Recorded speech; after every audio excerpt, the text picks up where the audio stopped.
저작권이 빡빡하기로 유명한 디즈니가 오직 한국에게만 된통당하며 두 손 두 발 다 들었던 사건을 아시나요?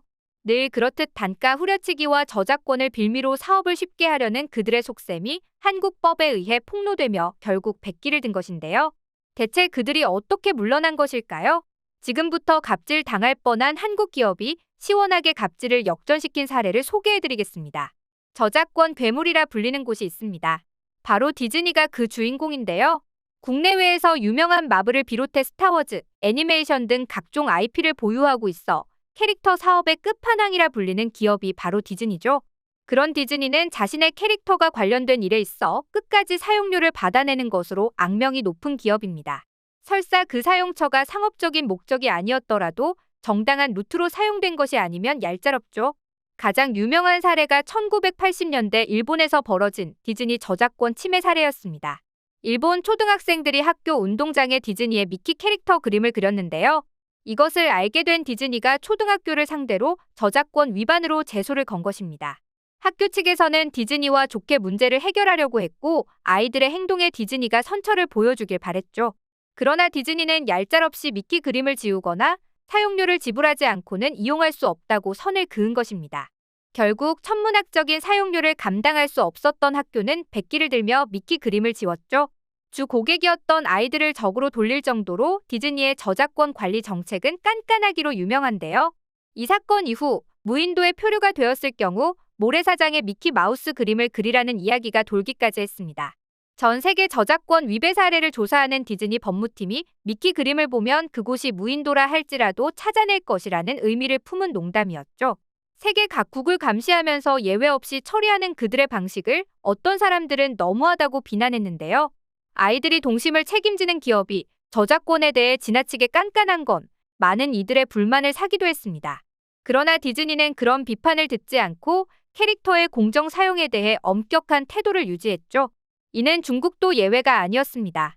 2016년 중국에서는 디즈니 애니메이션 카 캐릭터와 매우 흡사한 캐릭터가 등장하는 애니메이션이 발매되었습니다. 오토봇이라는 이름으로 영화가 나온 것인데요. 디즈니 감시팀은 이 캐릭터를 본 후 바로 고소에 들어갔습니다. 중국 샤먼의 라노엔과 같은 중국 업체들은 디즈니의 고소에 맞대응하며 이 캐릭터는 고유의 캐릭터라고 주장했죠.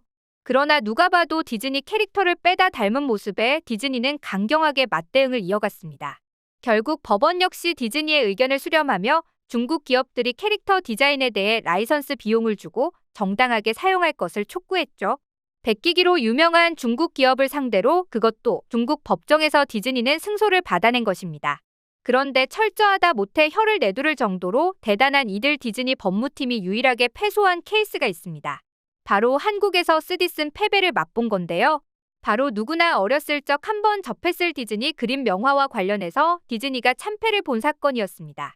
실제로 당시 계몽사에서 출간한 이 그림 명화는 아이들이 좋아하는 디즈니 캐릭터를 등장시켜 유려한 사파와 감각적인 내용을 바탕으로 큰 인기를 누리며 잘 팔렸습니다. 1980년대 등장한 이 명작 동화 시리즈는 아이들 있는 집들은 하나씩 구비할 정도로 큰 인기를 누렸는데요. 그러나 종이 동화책 시장이 사양산업으로 돌아서고 계몽사의 적자 경영이 계속되면서 결국 이 동화 시리즈는 막을 내리게 됩니다. 계몽사가 결국 부도가 나면서 영영 이 시리즈는 볼 수 없게 되었죠. 이 책을 보고 자란 아이들이 커서 동화책을 다시 구입하고자 물량을 찾았지만 나올 수 없는 동화책에 절망하기도 했습니다. 그런데 시간이 흘러 마침 복고 열풍이 불면서 동화책 수요가 폭증하자 과거 계몽사에서 일했던 직원은 종이 동화책 시장이 다시 부흥할 것이라 생각하고 계몽사 컴퍼니를 세우게 됩니다. 재기를 노리며 계몽사는 그렇게 2010년대 새로 태어났죠. 새로 태어난 계몽사는 예전 시리즈 중에서 가장 인기가 좋았던 디즈니 명작 동화 시리즈를 재출간하기로 마음을 먹습니다.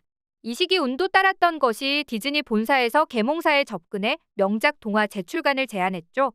이때다 싶어 계몽사 측은 대박의 조짐을 눈치채고 전 회사의 운명을 이 명작 동화 출간에 걸었습니다. 예전에 이 책을 만들 때 들어갔던 인쇄 필름도 사라졌기에 복원하는 데는 엄청난 노력이 들어갔는데요. 결국 원본책을 구해 이를 포토샵으로 하나씩 복사해 다시 디지털 파일로 만드는 작업에 들어갑니다. 말 그대로 모든 작업물을 한 땀 한 땀 새로 제작했죠. 그만큼 절실했던 계몽사는 이 사업에 사활을 걸었고 그 간절함이 하늘에 닿았는지 무사히 복원이 가능했고 작업이 순조롭게 진행되어 마무리 단계에 접어들었습니다. 이 소식이 세상에 알려지면서 먼저 선구매를 요청하는 이들도 있을 만큼 고무적인 상황이었는데요. 그러나 디즈니가 이 순조로운 흐름에 제동을 겁니다. 갑자기 저작권 계약을 하지 않겠다고 돌변한 것이죠. 이제까지 아무런 얘기가 없다가 저작권 계약을 안 하면서 계몽사 직원들은 청천벽력의 상황에 놓이게 됩니다. 디즈니의 계약이 없으면 발매 자체가 아예 불가능하기 때문에 이를 설득하고자 회장이 디즈니 본사에 직접 가는 등 디즈니 본사의 마음을 돌리기 위해 전심전력 노력하죠. 그러나 최종적으로 디즈니는 계약을 거부했습니다. 이대로면 회사가 망할 상황이었기에 다급한 계몽사 직원들은 변호사를 통해 저작권 상담을 하게 되는데요. 이 과정에서 놀라운 진실을 마주하게 됩니다. 대한민국 저작권법에 따르면 디즈니사가 저작권을 가진 게 아니라 이를 제작한 계몽사가 저작권을 보유한 것이라는 사실을 알게 되죠. 법에 따르면 단체 명의로 공표된 저작물의 보호기간은 50년, 2013년에는 70년으로 연장되었지만 이미 만료된 저작물에는 적용되지 않는다고 규정되어 있는데요. 디즈니 명작 동화의 원작 60권 중에서 마지막 책 출판 연도가 1950년이기 때문에 2000년에 보호 기간이 끝난 것이죠. 알고 보니 디즈니는 연장된 기간인 70년을 생각해 2019년에 이를 복간하려고 일부러 계몽사에 접근한 것이었다는 것도 이 시기 드러나게 된 것입니다. 디즈니의 계획은 저작권 계약 연장을 하지 않은 상태에서 계몽사를 고스란히 인수해 명작 동화 발매에 자원을 투자하지 않고 고스란히 판매 수익으로 바꾸려고 했던 건데요. 한마디로 갑질을 통해 이득만 보려고 한 것이죠. 계몽사의 재정 상태가 불안한 것을 옆에서 지켜본 디즈니는 힘들이지 않고 계몽사를 가져가 작업물을 통한 이득을 그대로 누릴 수 있다고 본 건데요.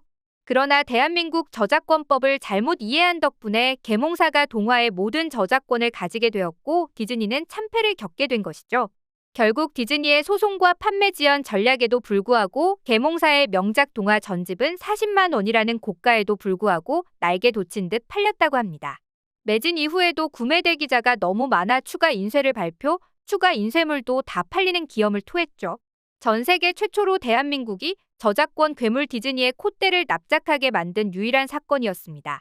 사실 디즈니는 이 사례 외에도 한국에 계속된 갑질을 통해 이득을 보려고 여러 시도를 한 적이 있는데요. 가장 유명한 사례가 더빙과 관련한 사례입니다. 더빙 콘텐츠의 경우 성우와 제작사가 권리를 나눠 갖는데요. 디즈니는 이런 관행을 무시하고 신개발 이용권이라는 항목을 신설, 성우들에게 계약 이행을 요구했습니다. 이 신개발 이용권에 따르면 더빙한 목소리를 고스란히 디즈니에 넘겨야 합니다. 전시, 공연, 배포, 보급 등 일체의 권리를 모두 디즈니에게 양도하고 이전하는 것이 골자인 신개발 이용권은 독소 조항이라고 꼽힐 정도로 성우들에게 불리한 조항인데요. 만일 이 조약을 거부하면 일감을 주지 않겠다고 얘기하고 설사 조약을 체결해도 목소리 값이 80%의 금액만 지불하는 걸로 계약을 맺는 등 제대로 된 노동의 가치를 인정하지 않는 행동을 보이며 성우들을 무시하는 태도를 보인 것입니다. 이에 성우협회는 단체로 디즈니의 독소 조항을 폭로하며 이를 받아들일 수 없다고 항의하는 등 디즈니의 갑질 사례를 폭로했죠. 이러한 사실을 몰랐던 대중들은 디즈니의 행동에 경악했습니다. 이 밖에도 OTT 사업에서 제작사의 권리를 지나치게 제한하거나 저작권 사용에 있어서 디즈니가 거의 모든 권리를 가져가는 행동들을 통해 디즈니 이미지는 최악으로 치닫게 되었죠. 지금도 현재 진행형인 갑질 문화는 한국만의 문제가 아니라 전 세계적인 문제라 할 수 있는데요. 해외 기업들의 악랄한 갑질 문화가 하루빨리 근절되길 바라며 적극적으로 이에 대응해 한국 근로자와 소비자가 제대로 된 보상을 받길 바랍니다.